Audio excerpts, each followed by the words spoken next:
ദൈവത്തിരുനാമത്തിന് മഹത്വമുണ്ടാകട്ടെ. ഇന്ന് 184 ദിവസം നാം വായിക്കുന്നത് ആവർത്തന പുസ്തകം 31 അധ്യായം, ഉത്തമഗീതം 8 അധ്യായവും 1 തെസ്സലോനിക്ക ലേഖനം 2 അധ്യായവുമാണ്. ആവർത്തന പുസ്തകം 31 അധ്യായം. മോശെ ചെന്ന് ഈ വചനങ്ങൾ എല്ലാ ഇസ്രായേലിനെയും കേൾപ്പിച്ചു. പിന്നെ അവരോട് പറഞ്ഞതെന്തെന്നാൽ, എനിക്കിപ്പോൾ 120 വയസ്സായി.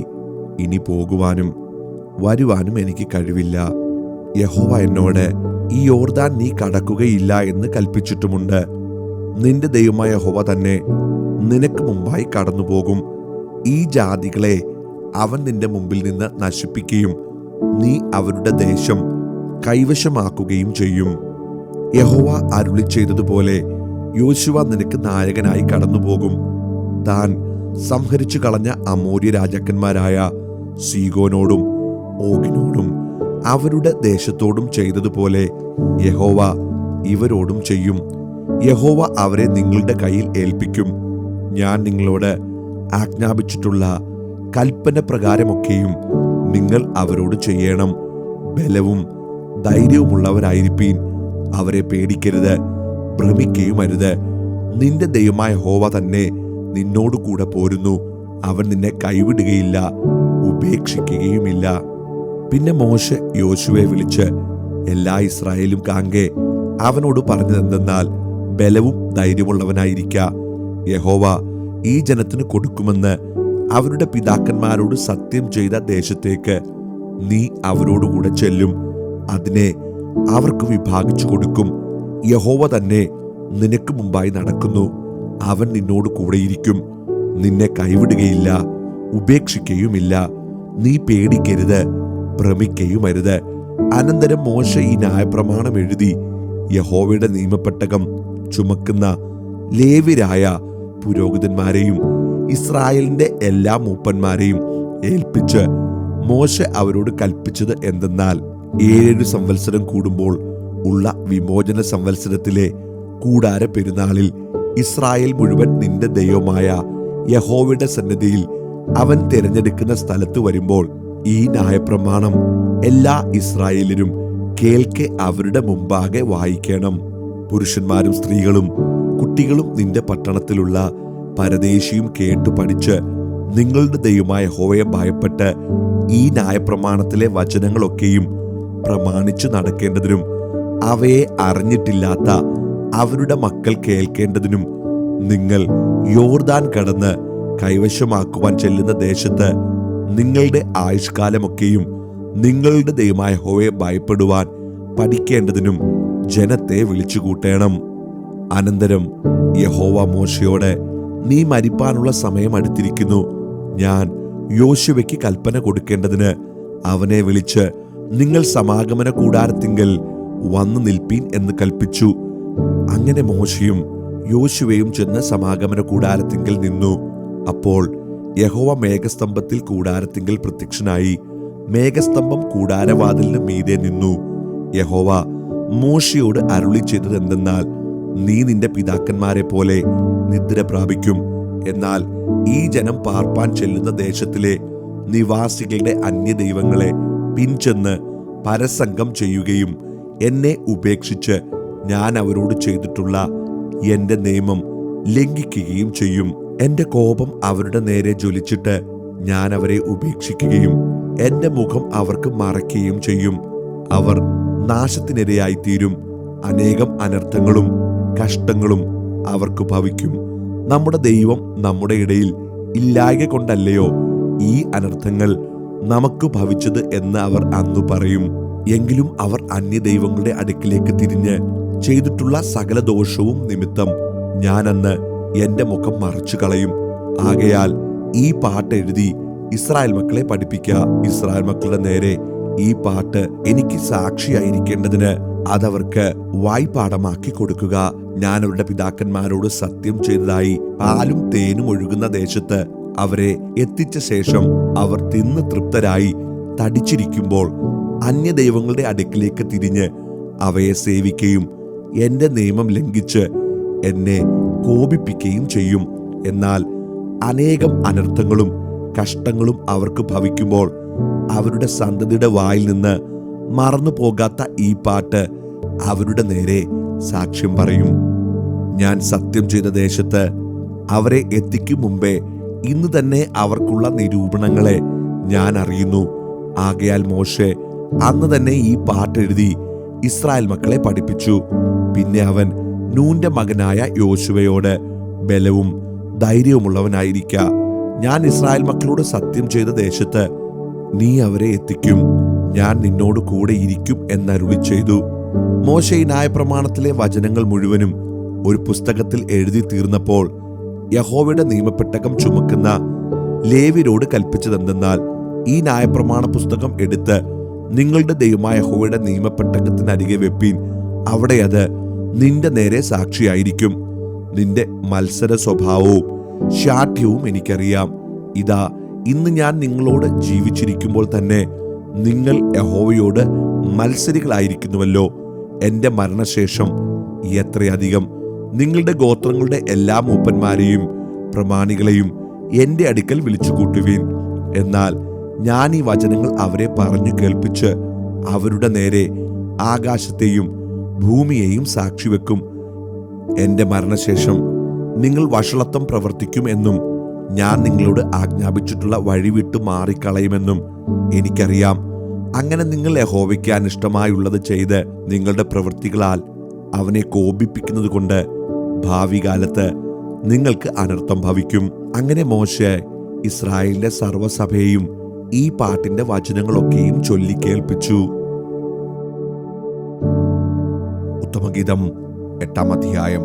നീ എന്റെ അമ്മയുടെ മുല കുടിച്ച സഹോദരനായിരുന്നുവെങ്കിൽ ഞാൻ നിന്നെ വെളിയിൽ കണ്ടു ചുംബിക്കുമായിരുന്നു, ആരും എന്നെ നിന്ദിക്കയില്ലായിരുന്നു. നീ എനിക്ക് ഉപദേശം തരേണ്ടതിന് ഞാൻ നിന്നെ അമ്മയുടെ വീട്ടിൽ കൂട്ടിക്കൊണ്ടുപോകുമായിരുന്നു. സുഗന്ധവർഗം ചേർത്ത വീഞ്ഞും എന്റെ മാതളപ്പഴത്തിൻ ചാറും ഞാൻ നിനക്ക് കുടിപ്പാൻ തരുമായിരുന്നു. അവന്റെ ഇടങ്കൈ എന്റെ തലയിൽ കീഴിയിരിക്കട്ടെ, അവന്റെ വലങ്കൈ എന്നെ ആശ്ലേഷിക്കട്ടെ. യെരൂശലേം പുത്രിമാരെ, പ്രേമത്തിന് ഇഷ്ടമാകുവോളം അതിനെ ഇളക്കരുത്, ഉണർത്തുകയും അരുത് എന്ന് ഞാൻ നിങ്ങളോട് ആണയിട്ട് അപേക്ഷിക്കുന്നു. മരുഭൂമിയിൽ നിന്ന് തന്റെ പ്രിയന്റെ മേൽ ചാരിക്കൊണ്ടുവരുന്നോരിവൾ ആർ? നാരകത്തിൻ ചുവട്ടിൽ വെച്ച് ഞാൻ നിന്നെ ഉണർത്തി. അവിടെ വച്ചല്ലോ നിന്റെ അമ്മ നിന്നെ പ്രസവിച്ചത്, അവിടെ വച്ചല്ലോ നിന്റെ പെറ്റവൾക്ക് ഈറ്റുനോവ് കിട്ടിയത്. എന്നെ ഒരു മുദ്രമോതിരമായി നിന്റെ ഹൃദയത്തിന്മേലും ഒരു മുദ്രമോതിരമായി നിന്റെ ഭുജത്തിന്മേലും വെച്ചു കൊള്ളണമേ. പ്രേമം മരണം പോലെ ബലമുള്ളതും പത്നീവ്രതശങ്ക പാതാളം പോലെ കടുപ്പമുള്ളതുമാകുന്നു. നിന്റെ ജ്വലനം അഗ്നിജ്വലനവും ഒരു ദിവ്യജ്വാലയും തന്നെ. ഏറിയ വെള്ളങ്ങൾ പ്രേമത്തെ കെടുപ്പാൻ പോരാ, നദികൾ അതിനെ മുക്കിക്കളകയില്ല. ഒരുത്തൻ തന്റെ ഗ്രഹത്തിലുള്ള സർവസമ്പത്തും പ്രേമത്തിനു വേണ്ടി കൊടുത്താലും അവനെ നിന്ദിച്ചു കളയും. നമുക്കൊരു ചെറിയ പെങ്ങളുണ്ട്, അവൾക്ക് സ്തനങ്ങൾ വന്നിട്ടില്ല. നമ്മുടെ പെങ്ങൾക്ക് കല്യാണം പറയുന്ന നാളിൽ നാം അവൾക്കു വേണ്ടി എന്തു ചെയ്യും? അവൾ ഒരു മതിലെങ്കിൽ അതിന്മേൽ ഒരു വെള്ളി മകുടം പണിയുമായിരുന്നു. ഒരു വാതിലെങ്കിൽ ദേവദാരു പലക കൊണ്ട് അടയ്ക്കാമായിരുന്നു. ഞാൻ മതിലും എന്റെ സ്തനങ്ങൾ ഗോപുരങ്ങൾ പോലെയും ആയിരുന്നു. അന്ന് ഞാൻ അവന്റെ ദൃഷ്ടിയിൽ സമാധാനം പ്രാപിച്ചിരുന്നു. ശലോമോന് ബാൽഹാമോനിൽ ഒരു മുന്തിരിത്തോട്ടമുണ്ടായിരുന്നു. ആ മുന്തിരിത്തോട്ടം അവൻ കാവൽക്കാരെ ഏൽപ്പിച്ചു. അതിന്റെ പാട്ടമായിട്ട് ഓരോരുത്തൻ 1000 പണം വീതം കൊണ്ടുവരേണ്ടിയിരുന്നു. എന്റെ സ്വന്തം മുന്തിരിത്തോട്ടം അവന്റെ കൈവശമിരിക്കുന്നു. ശലോമോനെ, നിനക്ക് 1000-ഉം ഫലം കാക്കുന്നവർക്ക് 200-ഉം ഇരിക്കട്ടെ. ഉദ്യാന നിവാസിനിയെ, സഖിമാർ നിന്റെ സ്വരം ശ്രദ്ധിച്ചു കേൾക്കുന്നു, അത് എന്നേക്കും കേൾപ്പിക്കണമേ. എന്റെ പ്രിയ, നീ പരിമള പർവ്വതങ്ങളിലെ ചെറുമാനിനും കലക്കുട്ടിക്കും തുല്യനായി ഓടിപ്പോക. 1 തെസ്സലോനിക്കർ 2-ാം അധ്യായം. സഹോദരന്മാരെ, ഞങ്ങൾ നിങ്ങളുടെ അടുക്കൽ വന്നത് വ്യർത്ഥമായില്ല എന്ന് നിങ്ങൾ തന്നെ അറിയുന്നുവല്ലോ. നിങ്ങൾ അറിയും പോലെ ഞങ്ങൾ ഫിലിപ്പയിൽ വെച്ച് കഷ്ടവും അപമാനവും അനുഭവിച്ചിട്ടും വലിയ പോരാട്ടത്തോടെ ദൈവത്തിന്റെ സുവിശേഷം നിങ്ങളോട് പ്രസംഗിപ്പാൻ ഞങ്ങളുടെ ദൈവത്തിൽ ധൈര്യപ്പെട്ടിരുന്നു. ഞങ്ങളുടെ പ്രബോധനം അബദ്ധത്തിൽ നിന്നോ അശുദ്ധിയിൽ നിന്നോ വ്യാജത്തോടെയോ വന്നതല്ല. ഞങ്ങളെ സുവിശേഷം ഭരമേൽപ്പിക്കേണ്ടതിന് ഞങ്ങൾ ദൈവത്തിന് കൊള്ളാകുന്നവരായി തെളിഞ്ഞതുപോലെ ഞങ്ങൾ മനുഷ്യരെയല്ല, ഞങ്ങളുടെ ഹൃദയം ശോധന ചെയ്യുന്ന ദൈവത്തെ അത്രേ പ്രസാദിപ്പിച്ചുകൊണ്ട് സംസാരിക്കുന്നത്. നിങ്ങൾ അറിയും പോലെ ഞങ്ങൾ ഒരിക്കലും മുഖസ്തുതിയോ ദ്രവ്യാഗ്രഹത്തിന്റെ ഉപായമോ പ്രയോഗിച്ചിട്ടില്ല. ദൈവം സാക്ഷി, ക്രിസ്തുവിന്റെ അപ്പോസ്തലന്മാർ എന്ന അവസ്ഥയ്ക്ക് ഘനത്തോടെ ഇരിപ്പാൻ കഴിവുണ്ടായിട്ടും ഞങ്ങൾ മനുഷ്യരോട്, നിങ്ങളോടാകട്ടെ മറ്റുള്ളവരോടാകട്ടെ മാനം അന്വേഷിച്ചില്ല. ഒരു അമ്മ തന്റെ കുഞ്ഞുങ്ങളെ പോറ്റും പോലെ ഞങ്ങൾ നിങ്ങളുടെ ഇടയിൽ ആർദ്രതയുള്ളവരായിരുന്നു. ഇങ്ങനെ ഞങ്ങൾ നിങ്ങളെ ഓമനിച്ചുകൊണ്ട് നിങ്ങൾക്ക് ദൈവത്തിന്റെ സുവിശേഷം പ്രസംഗിപ്പാൻ മാത്രമല്ല, നിങ്ങൾ ഞങ്ങൾക്ക് പ്രിയരാകയാൽ ഞങ്ങളുടെ പ്രാണനും കൂടെ വെച്ചു തരുവാൻ ഒരുക്കമായിരുന്നു. സഹോദരന്മാരെ, ഞങ്ങളുടെ അധ്വാനവും പ്രയാസവും നിങ്ങൾ ഓർക്കുന്നുവല്ലോ. നിങ്ങളിൽ ആർക്കും ഭാരമായി തീരരുത് എന്ന് വെച്ച് ഞങ്ങൾ രാവും പകലും വേല ചെയ്തുകൊണ്ട് നിങ്ങളോട് ദൈവത്തിന്റെ സുവിശേഷം പ്രസംഗിച്ചു.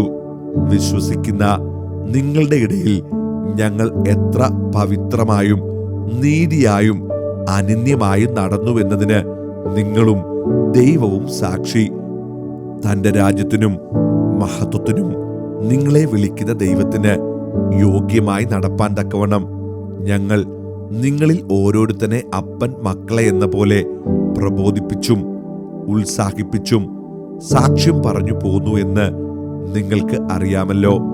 ഞങ്ങൾ പ്രസംഗിച്ച ദൈവവചനം നിങ്ങൾ കേട്ടു. മനുഷ്യന്റെ വചനമായിട്ടല്ല, സാക്ഷാലാകുന്നത് പോലെ ദൈവവചനമായിട്ട് തന്നെ കൈക്കൊണ്ടതിനാൽ ഞങ്ങൾ ദൈവത്തെ ഇടവിടാതെ സ്തുതിക്കുന്നു. വിശ്വസിക്കുന്ന നിങ്ങളിൽ അത് വ്യാപരിച്ചുകൊണ്ടിരിക്കുന്നു. സഹോദരന്മാരെ, യഹൂദ്യയിൽ യേശുക്രിസ്തുവുള്ള ദൈവസഭയ്ക്ക് നിങ്ങൾ അനുകാരികളായി തീർന്നു. അവർ യഹൂദരാൽ അനുഭവിച്ചത് തന്നെ നിങ്ങളും സ്വജാതിക്കാരാൽ അനുഭവിച്ചുവല്ലോ. യഹൂദർ കർത്താവായ യേശുവിനെയും സ്വന്തം പ്രവാചകന്മാരെയും കൊന്നവരും ഞങ്ങളെ ഓടിച്ചു കളഞ്ഞവരും ദൈവത്തെ പ്രസാദിപ്പിക്കാത്തവരും സകല മനുഷ്യർക്കും വിരോധികളും ജാതികൾ രക്ഷിക്കപ്പെടേണ്ടതിനായി ഞങ്ങൾ അവരോട് പ്രസംഗിക്കുന്നത് വിലക്കുന്നവരുമാകുന്നു. അങ്ങനെ അവർ തങ്ങളുടെ പാപങ്ങളെ എപ്പോഴും പൂരിപ്പിക്കുന്നു. എന്നാൽ ദൈവക്രോധം അവരുടെ മേൽ മുഴുത്തു വന്നിരിക്കുന്നു.